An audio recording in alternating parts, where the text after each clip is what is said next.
Now, the word union is very ambiguous in political science. It has been used by several constitutions. Like, this has been used by the Constitution of USA, which is the model of federation. It has also been used by the British North America Act, which gave rise to the Canadian Constitution. There is a subtle difference between the term Union of States and Territory of India, or Union of India or Territory of India.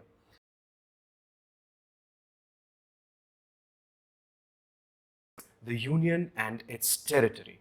This is contained in the first part of the Indian Constitution, comprises of 4 articles, 1, 2, 3 and 4. Article 1 of the Indian Constitution says, India, that is Bharat, shall be a union of states. Now, what does this article indicate, or what does the text actually indicate? It indicates 2 things.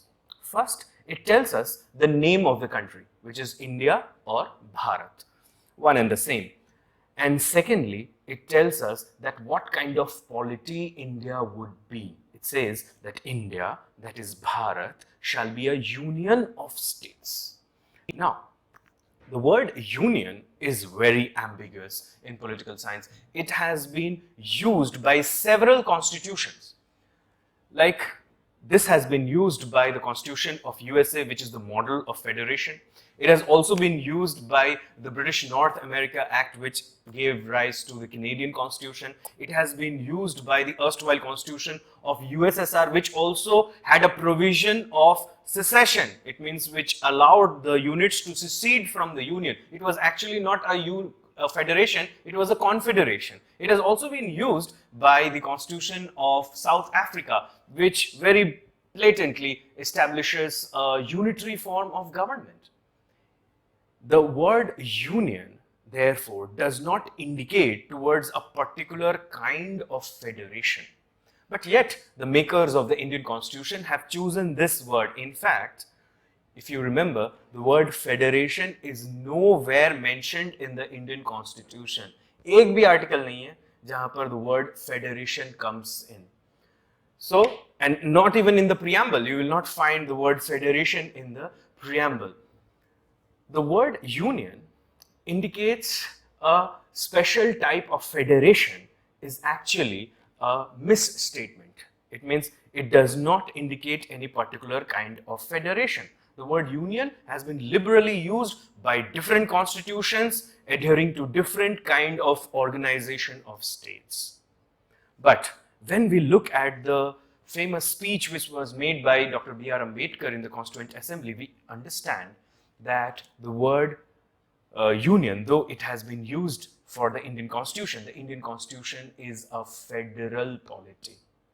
And Indian federation is different from the American form of federation, because American form of federation was the result of an agreement between the federating units.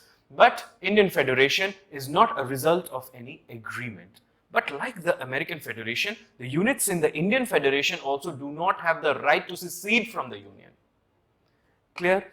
So, we know that all the basic 4 parameters of federation, that is dual government, division of powers, supremacy of constitution, authority of courts, all of them are established in India.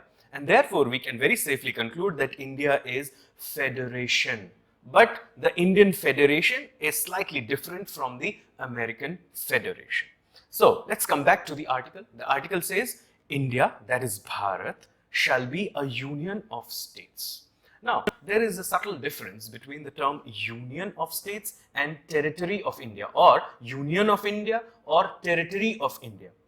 The word Union of India includes only the states, whereas the word Territory of India is a more comprehensive term. It includes not only the states, but also the union territories, which are centrally administered. Some of them may have their own legislatures and government as well, but there is a control of the central government over such governments or legislature that exist in the union territory, and such other territories which for the time being are acquired by India.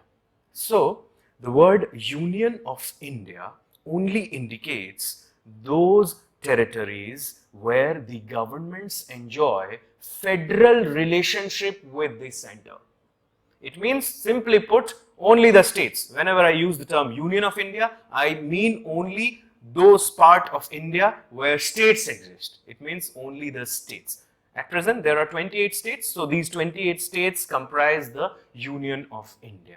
And obviously, you understand that they enjoy federal division of powers with the center. It means the division of powers is not a free gift from the center. It is not delegation of powers. Rather, it's a constitutional division of power.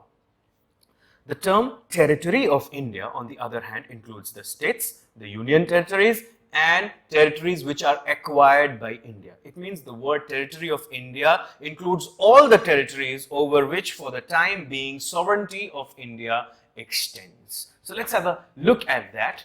So Article 1, Clause 1 says, India, that is Bharat, shall be a union of states. So it tells us the name of the country, which is India, and it also tells us that how would be its polity. It would be a union of states. It means it's a kind of federation. Article 1, Clause 2 says, the states and the territories thereof shall be as specified in the first schedule. In fact, the first schedule of the Indian Constitution contains the list of the states, the union territories, and territories which are acquired by the Indian government or the Indian state. Now, look here, at present, there are 28 states and 8 union territories. Now, you know that Ladakh and Kashmir, they have been declared as union territories. We already had 7, so 7 plus 2, it should be 9. But you must keep this in mind that Dadra and Nagar Haveli, Daman and Diu, they have been coalesced into one very recently. In fact, in the beginning of this year. So you now have 28 states and 8 union territories. So this is something that you need to keep in mind. The territory of India comprises of what? It comprises of the territories of the states. The union territories specified in the first schedule. Obviously, the first schedule contains the list of states, union territories, and other territories which are acquired by India. And C, such other territories as may be acquired. So there is a difference between Union of India and Territory of India. Union of India only includes territories of the states. That's it. But the word Territory of India, it includes the territories of states, the union territories, and territories which are acquired by India. But see, does India have the right to acquire any territory? Well, why not? India is a sovereign state. It means it is externally free, internally supreme. India is not a dependency, nor is it a dominion. It owes allegiance to no external power. So India has the authority to acquire states or acquire areas. Now, look here. Being a sovereign state, India can acquire foreign territories according to the modes recognized by international law. It cannot do it arbitrarily, but by international law. Because, you know, Article 51 of the Indian Constitution says that the states shall endeavor and foster respect for international law. So that's why India can acquire territory, but only in tune with international law. And what are the ways secession can be? Secession can be one of ways. Say, for example, following treaty, purchase, gift, lease, or plebiscite. Plebiscite is a kind of direct democracy instrument. The other instruments are recall, initiative, referendum, etc. So plebiscite is when the people of a particular territory vote regarding the political future of that territory. They want to secede from the existing situation or existing state. They want to get attached to a new state, or they want to form a separate state. All of that is decided often by a plebiscite. Occupation, hitherto unoccupied by a recognized ruler. Suppose there is discovery of a new island in the Indian Ocean and no state is putting a claim over it. India has the right to put her claim if that territory is not recognized presently by a recognized ruler. Conquest or subjugation. Obviously, it can happen in case of wars or in case of conflicts. So, what is Article 1? This is the first article of the Indian Constitution. It tells us the name of the country, the nature of its polity, makes a distinction between Union of India, Territory of India, and also tells us that how India can acquire territories. Do you understand this? Now, at present, you keep this in mind that there are 28 states and 8 union territories.